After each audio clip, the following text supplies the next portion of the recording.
Episode ke-260.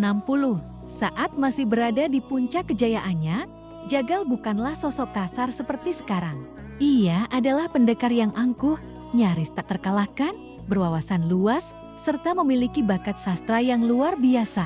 Puisi-puisinya terkenal berani dan penuh semangat. Di Disabled Elderly Village, hanya Tuli yang dianggap memiliki kemampuan sastra di atas dirinya. Teknik pisaunya, Half Knife, menjadikannya legenda dunia bela diri. Hampir semua ahli pernah ia tantang, termasuk Pamongso, sementara Grandmaster Istana Emas Roland bahkan memilih menghindarinya. Satu-satunya penyesalan dalam hidupnya hanyalah muridnya yang keras kepala, Ba Shan, yang kelak dikenal sebagai hegemon knife. Selama puluhan tahun, Jagal mengembangkan aliran teknik pertempuran hingga mencapai puncak kejayaan. Jurus ciptaannya, Afri Cloud khas Silver Lining, membuat aliran teknik pertempuran menjadi arus utama, bahkan mengungguli teknik pedang dan seni sihir. Namun, kejayaan itu justru membangkitkan keinginannya untuk menantang langit. Aku menciptakan jurus itu, lalu langsung mengujinya. Dengan satu tebasan, langit terbelah. Sambil berbicara, Jagal memperagakan jurus tersebut sekali. Tebasan itu tidak mengandung kekuatan apapun, hanya sebuah gerakan sederhana yang membangkitkan kenangan masa lalu. Aku melihat celah di langit, di baliknya tidak ada bintang. Aku tidak gegabah. Aku mengajak beberapa sahabat yang ahli dalam perhitungan untuk menyelidikinya. Kinmu terkejut. Sulit membayangkan Jagal yang dikenal impulsif ternyata pernah bertindak begitu hati-hati. Ia mulai menyadari bahwa sikap kasar lelaki tua itu mungkin hanyalah topeng yang sengaja dipakainya. Kami kembali membelah langit. Teman-temanku menghitung ketebalan dan ketinggiannya. Namun, sesuatu muncul. Suara Jagal perlahan menjadi berat. Di balik celah itu terbuka sebuah mata. Mata yang sangat besar. Tatapan mata tersebut seolah mampu menarik roh keluar dari tubuh siapapun yang melihatnya. Jagal selamat karena tubuh dan kemauannya luar biasa kuat. Tetapi sahabat-sahabatnya tidak seberuntung itu. Jiwa mereka tercabut dan mereka tewas seketika. Setelah lama terdiam, Jagal melanjutkan. Aku mengantar jenazah mereka pulang satu persatu. Aku berlutut meminta maaf kepada keluarga mereka. Kakak ipar dari saudara angkatku menamparku dan menyuruhku pergi sejauh mungkin. Ia tahu jika aku membalas dendam, aku pasti mati. Ia tersenyum pahit, tapi bagaimana mungkin aku tidak pergi? Mereka mati karena mengikutiku. Jika aku membawa pisau di tangan dan keberanian di dada, bagaimana mungkin aku mengabaikan kematian mereka? Kinmu hanya mampu mengangguk. Sejak dahulu, semua orang mengenal Half Knife sebagai pendekar gila yang berani menantang langit. Kisah pertarungannya melawan para dewa telah menjadi legenda turun-temurun. Dalam pertempuran itu, tubuhnya terbelah di bagian pinggang. Darahnya membasahi dunia fana, sementara sekolah teknik pertempuran kehilangan pendekar terhebatnya. Meskipun aliran itu sempat berjaya, akhirnya ia meredup setelah Eternal Peace Imperial Preceptor bangkit dan menumpas banyak tokoh besarnya. Jagal mengangkat ibu jari dan telunjuknya. Ketebalan langit, hanya segini. Kinmu hampir tertawa. Berdasarkan perhitungan Chu Xinghua, Wang Muran, dan Lin Xuan, langit seharusnya setebal 1000 yard. Namun, ia tahu Jagal gemar menggunakan kiasan, sehingga ucapan itu tidak bisa dipahami secara harfiah. Di balik langit terdapat formasi yang sangat rumit, lanjut Jagal. Matahari, bulan, bintang, Bima Sakti. Semuanya hanyalah susunan formasi. Ia mengingat kembali amarahnya saat itu. Orang-orang menyembah matahari dan bulan setiap hari, padahal yang mereka hormati hanyalah benda buatan. Aku ingin menghancurkan semuanya. Namun, sebelum sempat melakukannya, para penjaga langit muncul. Jagal bertarung melawan mereka. Tubuhnya terbelah menjadi dua dan ia jatuh kembali ke dunia. Bagian bawah tubuhnya kemudian direbut Grand Shaman. Sementara tangan salah satu dewa akhirnya jatuh ke tangan Kinmu.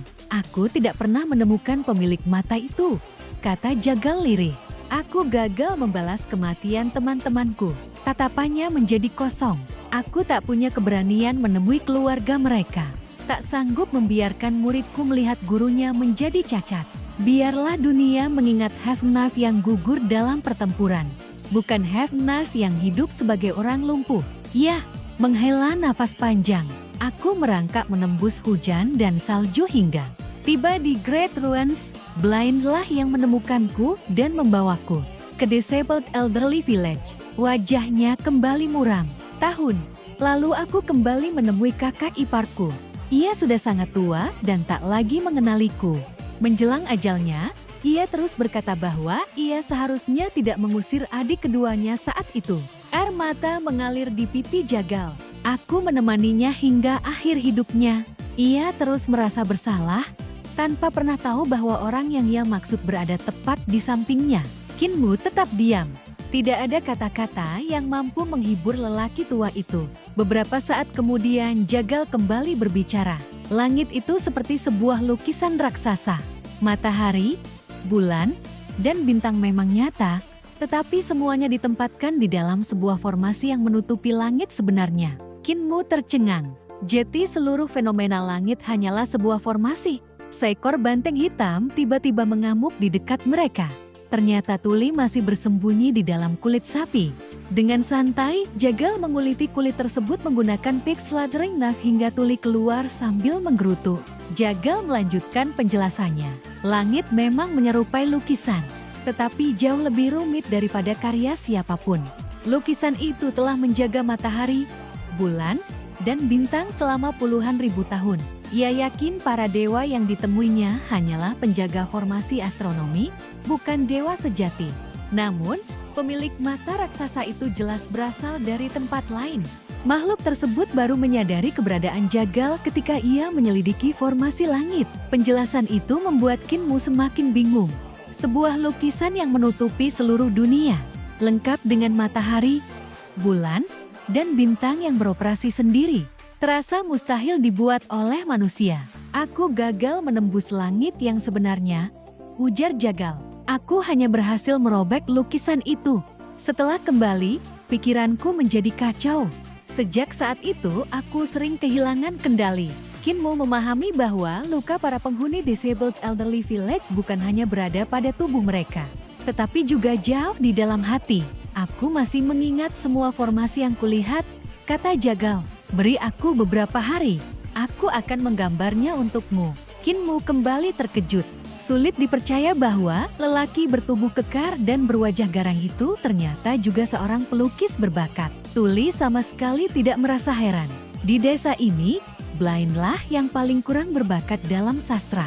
Butcher sebenarnya jauh lebih hebat dariku. Andai ia benar-benar menekuni sastra dan lukisan, namanya pasti tercatat dalam sejarah. Kinmu memandang Blind dan melihat lelaki tua itu hanya mendengus kesal mendengar ucapan tersebut. Selama beberapa hari berikutnya, Jagal mengurung diri di kamarnya untuk melukis semua formasi yang pernah ia lihat di balik langit. Kinmu tidak mengganggunya. Sementara itu, Siung Siang datang membawa kabar. Patriark telah pergi ke bumi barat, tetapi sekarang sedang dalam perjalanan pulang. Kinmu tertegun. Ke bumi barat? Jangan-jangan beliau pergi menemui kekasih lamanya. Belum sempat ia berpikir lebih jauh, sebuah suara menggema dari luar.